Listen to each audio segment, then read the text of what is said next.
Hello, welcome back to a devotional video for today. Today we are continuing to go through the Catechism, through the Lord's Prayer, and today is the third petition, Thy will be done.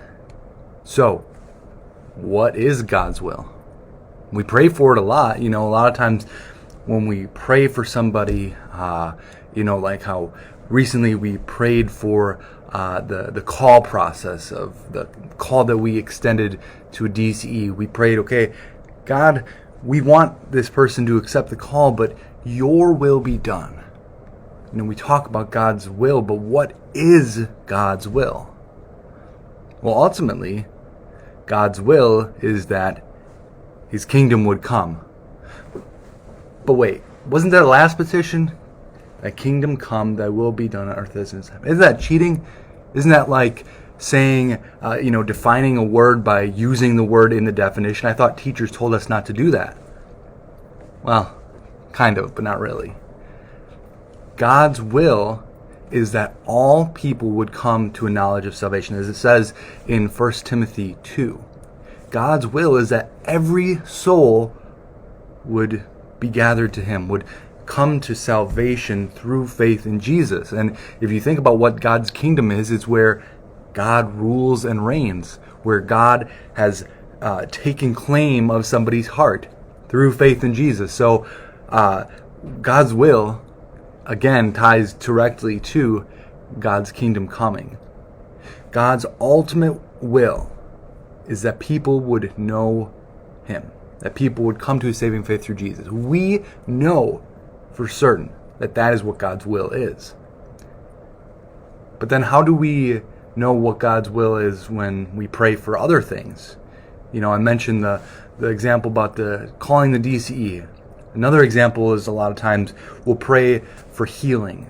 We'll say, God, we ask that you would heal this person, but your will be done. How do we know what God's will is in those situations? Well, quite frankly, we don't. We don't know what God's will is, except that his ultimate will is that all people would know Jesus. And so when we pray for God's will to be done in other situations, we don't necessarily know. The only part of God's will that we know for sure is what he has revealed to us about and through Jesus, that he wants us to know Jesus. And so we, for the rest of the things that we pray for God's will for, we don't know what God's will is. And sometimes we have to just realize that we might not know for sure.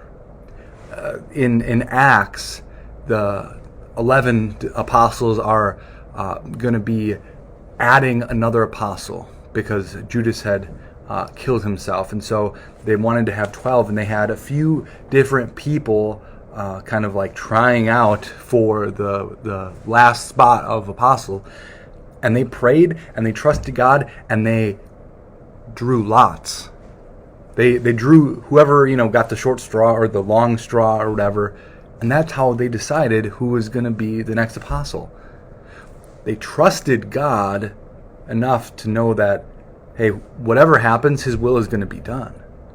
And so in situations like that, or like the DCE situation or the health, we trust that whatever happens, God's will is done. Now, that leaves us uncomfortable because we don't have answers, but we trust the one who does. And in all situations, in health and in calling somebody to come or replacing somebody in a position or whatever the situation is, God's ultimate goal is always working. His goal through everything is that people would come to know Jesus. And he works through those smaller situations that we try to ask for God's will to be done to point to his ultimate will. And so we know what God's ultimate will is, and we don't necessarily know what it is for everything in our lives, but we trust him. We trust that he knows and that he is working his will out in our lives. May God bless the rest of your day.